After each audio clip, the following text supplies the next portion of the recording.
अगर sir 5 minute में बोलना है तो मैं बड़े ही सम्मान के साथ में कहूंगा। 10 मिनट। अगर बजट पर बोलना है तो मुझे लगता है कि मैं सिर्फ पूछ लेता हूं और मैं सिर्फ सामाजिक सरोकार की बात करूंगा, इन आंकड़ों पे नहीं जाऊंगा। जिस तरह से मुझे जो भय है, मैं भय से शुरू करता हूं। ये मनी बिल बड़ी खतरनाक सी एक चीज आ गई है, पहले भी था लेकिन अब लगता है ये रामबाण मिल गया है, क्योंकि इस रामबाण से राज्यसभा के सदस्यों का, उनकी सलाह का जो एक हक है, वो लगता है कभी भी नजरअंदाज किया जा सकता है। वैसे भी इस बजट के अंदर मुझे समझ में नहीं आ रहा कि जनता के लिए बजट है, जनता का बजट है। मैं क्षमा चाहूंगा वित्त मंत्री महोदय, बहुत अरसे से जानता हूं आप बुद्धिमान थे, बुद्धिमान हैं और शायद बुद्धिमान आगे भी रहेंगे, लेकिन अब आप समझदार भी हो गए और ये समझदारी हमें सीखनी भी पड़ती है आपसे। आज मुझे अजीब सा लग रहा है, ये गणित ही गणित नजर आ रही है। समाज का सरोकार कहां है, जनता का सरोकार कहां है। स्मृति जी बैठी हैं, मुझे बहुत अच्छा लगा। थोड़े दिन पहले मैंने सुना था कि इन्होंने चांदनी चौक से भी चुनाव लड़ा था और ईश्वर इनको और जो है गहने दे, अच्छे गहने बनवाएं, इनको एक पवित्र मंगलसूत्र जो पहना हुआ है, ऐसे ता जिंदगी इनके गले में ऐसे ही रहे। मैं इसकी कामना करता हूं, क्योंकि मैं जिन लोगों के बारे में ये बोल रहा हूं, no it's not a personal, on the contrary, मैं आपका सम्मान करते हुए कह रहा हूं कि नारी का सम्मान करना इस देश के अंदर सबसे पहले होता है जवाहरात के साथ में, गहनों के साथ में, पर हमारे परंपरा से चला आ रहा है, संस्कृति से चला आ रहा है। लेकिन आज दुर्भाग्य ये है कि हम बात तो करते हैं, हम बात करते हैं कि हम लोगों को, हम मेक इन इंडिया करेंगे, हम बात करते हैं मेक इन इंडिया के साथ साथ स्किल जॉब को बढ़ाएंगे, लेकिन जिस मेक इन इंडिया को, जिस स्किल को बरसों से जो लोग चला रहे हैं, आज उनके खिलाफ साजिश की जा रही है। मान्यवर, मैं कहां से शुरू करूं? मेरे पास में इस टेलीफोन के अंदर एक क्लिप्स है, लेकिन मैं यहां नियमों के अनुसार सुना नहीं सकता। अगर चाहेंगे वित्त मंत्री महोदय तो लॉबी में सुना दूंगा। मैं पढ़ के सुना देता हूं। भारत में सोने के संबंध में कोई निर्णय सिर्फ आर्थिक नीतियों के आधार पर नहीं हो सकते। जरूरी यह देखना है कि इस निर्णय का भारत के जनमानस से कोई डिस्कनेक्ट तो नहीं। भारत का जनमानस क्या सोच रहा है, उसके अनुकूल कोई निर्णय करेंगे, तभी उस निर्णय का लाभ ले सकेंगे। मुझे उम्मीद है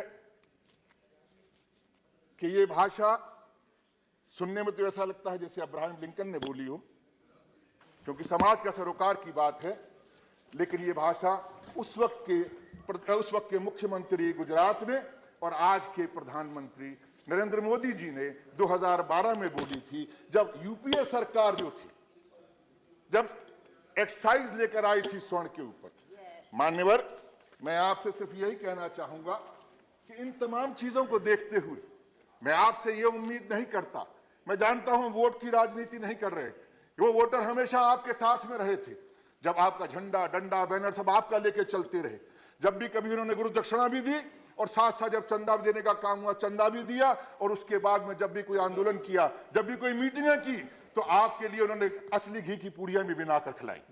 मैं सिर्फ उनके बारे में बात करना चाहता हूं।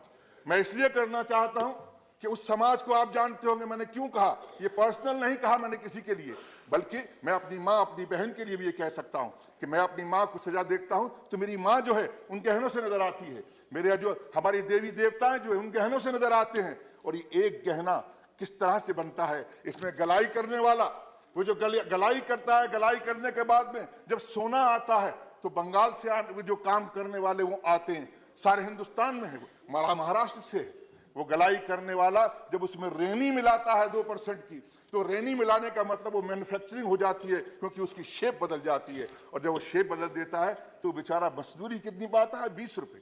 लेकिन अगर वो हिसाब नहीं रख पाएगा, वो कहां से चार्टर्ड अकाउंटेंट आएगा, वो कहां से लेके आएगा अकाउंटेंट। लेकिन आपका कहना क्या है कि वो गलाई करने वाला, वो पतरा निकालने वाला, अगर आपने कल को उसके ऊपर मशीन की जो कैपेसिटी है, उसकी मशीन की कैपेसिटी अगर तार निकालने की है 1 किलो सोना की दिन में, और कहीं से, क्योंकि वो गरीब आदमी मशीन चलाता नहीं, वो तब चलाता है कि 200 ग्राम 500 ग्राम इस दुकान का, उस ज्वेलर का, उसके पास में माल आ जाए, तो जब 500-700 ग्राम का माल पड़ा होता है तब वो मशीन ऑन करता है और तार निकालता है। बिल्कुल वैसे ही जैसे गन्ने का जूस निकालते हैं, जितना पतला करना होता है, फिर मुड़ा, फिर उसको गेज को बढ़ाया, फिर निकाला, फिर उसको किया, फिर निकाला, उसके बाद में वो तार या पतरा निकालता है। मान्यवर, मैं आपके जरिए से कहना चाहूंगा सभापति महोदय कि वो व्यक्ति दिन में 500-700 ग्राम का सोना निकालने के बाद में, अपनी मशीन को चलाने के बाद में कमाई करता है, और कमाई उसकी कितनी होती है? मुश्किल से बमुश्किल 100 ग्राम 50 से 60 रुपया की मजदूरी होती है। लेकिन अगर उसका हिसाब रखने बैठेगा, चार्टर्ड अकाउंटेंट लाएगा, अगर इससे भूल हो गई, उसे गलाई करने वाले से भूल हो गई, पतरा करने वाले से भूल हो गई, वो नगीना लगाने वाले से भूल हो गई, वो नगीना लगाता है, उसके बाद पॉलिश को जाता है, उसमें 10 नगीने 10 हीरे लगे होंगे, तो अगर मान लीजिए 3 हीरे उसमें से निकल जाते हैं, फिर वो दोबारा जाता है, फिर उसको गर्म करके वो 3 लगाता है, फिर वो वापस लेके आता है, फिर उसमें तो पहले वाले 2 निकल जाते हैं। इस तरह से एक प्रोसेस है, ये आता रहेगा, जाता रहेगा। मैं और लंबा नहीं बताना चाहता, एक गहना बनाने के लिए कम से कम 15 से 16 हाथों में जाता है, 12 हाथों में जाता है। ये अंगूठियां जो आप पहने हैं, ये अंगूठी एक आदमी नहीं बनाता, ये गलाई के लिए, ढलाई के लिए, नगीना वाले के पास के लिए, इससे बहुत सारा एक प्रोसेस, उस प्रोसेस के बाद में बनता है। मान्यवर, मैं आपसे रिक्वेस्ट करूंगा, आपने एक्साइज लगाई, आपने कहा कि इंस्पेक्टर जो है कारीगर की दुकान पे नहीं जाएगा, आपने कहा कि हम 12 करोड़ से ऊपर के जो लोग हैं उन पर 12 करोड़ तक किसी पर भी जो है एक्साइज नहीं लगेगी। अच्छी बात। मैं आपसे ये कहना चाहूंगा, 12 करोड़ की बात नहीं, मैं आपसे ये नहीं कहना चाहता हूं आपको 12 करोड़ की बात करें, लेकिन इंस्पेक्टर जो है, आपने शायद उन परिवारों को नहीं देखा, उस दौर से आप लोगों को नहीं देखा। आप दिल्ली में जरूर रहे, आप दिल्ली में पढ़े हैं, आप दिल्ली यूनिवर्सिटी में भ्रष्टाचार के खिलाफ 72-73 मैंने भी साथ आपके बहुत दूर से देखा था, और हम भी लड़े थे।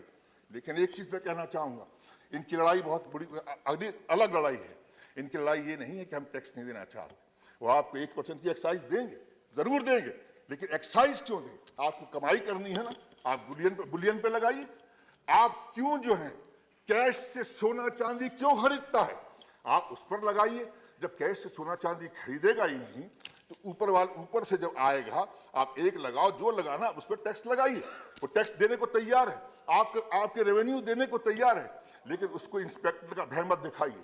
अगर जाएंगे चांदनी चौक में, पता लग गया कि दरीबे में अगर इंस्पेक्टर आ गया है, वो पराठे वाली दुकान पर जाके बैठ जाएगा और वहीं से वसूली करना शुरू कर देगा, कोई जरूरत ही नहीं। इसलिए उस व्यक्ति को, उसकी उस हालात को बचाने की कोशिश कीजिए। आपने, मेरा मानना यह है कि अगर 1% का जो एक्साइज लगाकर आप 1% सोचे, आप किसानों की बात करते हैं, किसान जो बेचारा अपनी बेटी की शादी में जेवर लेकर जाता है, अगर वो एक्साइज लग जाएगा तो 12.5% कटेगा। आप अगर इस तरह से करके बात करेंगे तो मैं कैसे, आप तो बात करते, मैं आपसे सिर्फ बात ये कहना चाहूंगा आपके माध्यम से, आप तो बात करते रहिए, वो जवाब बाद में देंगे, वो बाकायदा जवाब दें। लेकिन मैं ये कहना चाहूंगा कि किसान अगर अपना जेवर लेकर जाता है और जेवर अगर वो बेचता है और उसके बाद दूसरा जेवर लेता है, तो खरीद फरोख्त के अंदर 12.5% का नुकसान होता है उसको। इस नुकसान को बचाने के लिए किसान को, वो बेचारा जाएगा क्यों, बेचेगा क्यों, उसने अपने बुरे वक्त के लिए, अपनी बेटी की शादी के लिए वो रखा है। आपने बहुत सारी चीजें की, कर्मचारियों का आपने जो है ईपीएफ जो है टैक्सेशन जो है वो वापस ले लिया, बड़ी अच्छी बात है, लिया आपने। लेकिन आप किस तरह की इनसेंसिटिव चीजें कैसे कर सकते हैं कि आप जो है, आपने तो पीएचडी की है इस सब्जेक्ट पे, आपने भी की होगी मान्यवर, मैंने की नहीं है, क्योंकि ना तो मैं समझदार हूं और ना मैं पढ़ा लिखा हूं, लेकिन समाज के सरोकार से मेरा रिश्ता है, और आज भी और कल भी था। मेरा पेशा भी वही कहता है और मेरे पेशे ने भी वही रखा। इसलिए उस पेशे के जरिए मैं आपसे कहना चाहूंगा, अपनी समझ के जरिए जो भी मेरी थोड़ी बहुत लोगों के बीच में खड़े होकर देखी है कि आपने टैक्सेशन को लेके, टैक्सेशन वाले उन्होंने वापस तो आपने ले लिया, लेकिन आप इस तरह से किसी की, आप पूरी की पूरी सामाजिक व्यवस्था है उससे कैसे अनदेखा कर सकते हैं? अरे आपने किसी कर्मचारी का टैक्स तो माफ किया नहीं, टैक्स में कोई बढ़ोतरी छूट दी नहीं आपने उसको किसी तरह साइलेंस प्लीज टैक्स की छूट नहीं दी, आपने किसी तरह की रियायत नहीं दी। और क्या किया, अलबत्ता अगर आपने उसको रिटायरमेंट के ऊपर, रिटायरमेंट के उसकी जो कमाई है, उसकी भविष्य निधि जो है, उस पर आपने, उस भविष्य निधि के ऊपर आपने उस बेटी की शादी की उस उम्मीद को, उस भरोसे को और उस अपनी 2 कमरे की छत के ऊपर उसकी आस पर आपने टैक्स लगा दिया। इनसे मैं पूछना चाहता हूं, क्या सेंसिटिविटी नाम की कोई चीज नहीं है इस बजट के अंदर? क्या ये बजट जो है सिर्फ आंकड़ों का है? क्या ये बजट सिर्फ गणित का है? ये गणित का या आंकड़ों का बजट है तो मुझे लगता है कि किसी भी। बहुत बहुत शुक्रिया मान्यवर। इनका कहना यह है कि इतनी सी बात कह के खत्म करूंगा बात, कि 360 बिलियन डॉलर कितना बता रहे हैं ये इनके पास में किसानों के लिए है, वो इनके पास में रिजर्व है। 360 अरब डॉलर विदेशी मुद्रा इनके पास रिजर्व है। बहुत अच्छी बात है, रिजर्व है। मुझे लगता है कि उन्होंने या तो कमाया है, अगर कमाया नहीं तो फिर कहां से आया? इन्होंने कोई 2 साल में ऐसी योजना तो बनाई नहीं जिसमें इतनी ज्यादा कमाई इनके पास में आ गई हो। अंतर्राष्ट्रीय बाजार में तेल सस्ता हुआ, वो पैसा आ गया। अब उस पैसे पर इस देश के तमाम नागरिकों की जेब का हक भी बनता है। पूरा मत दो, थोड़ा थोड़ा दो, उनको राहत दो। राहत देने का मतलब ये है कम से कम किसान बच जाए, कम से कम वो लोग बच जाए जो आज आगे तरक्की के लिए आगे बढ़ना चाहते हैं। आज किसान मर रहा है, मेरे उत्तराखंड के अंदर जो है वो सूखा पड़ा है, उत्तर प्रदेश पूरी तरह से हालात खराब हैं, महाराष्ट्र में किसान आत्महत्याएं कर रहा है, पंजाब, कोई प्रदेश ले लीजिएगा। इन तमाम जगहों को देखते हुए मैं आखिर में सिर्फ इतना ही कहूंगा कि ये देश के अंदर बजट जो है, ये बजट जो है जनता अपने लिए सरोकार चाहती है। ये बजट जो है केवल इसलिए बजट नहीं होना चाहिए कि ये बजट, अब इनके पास में इन्होंने एक सलाह दी है कि साहब 2020 में और 2022 के अंदर हमारा जो है वो क्या कि आपका जो है किसान जो है बिल्कुल सेहतमंद हो जाएगा। मुझे तो अजीब लग रहा है। मुझे तो उस वैद्य की विद्या पर तरस आ रहा है जो भूखे लोगों को सेहत की दवा बतला रहा है। ये कैसा है भाई? इनके शफाखाने ने ऐलान कर दिया है कि शर्तिया इलाज हमारे बजट से आपको 2020 में और 2022 में आप सेहतमंद हो जाएंगे। अपने आप में ये बड़ी विडंबना है। आज जमीन पर नहीं देख रहे हैं, गुंबद के अंदर बैठ के आपको लगता है कि यहां कुछ और कहते थे और वहां जाकर कुछ और कहेंगे। ऐसा तो नहीं हो सकता।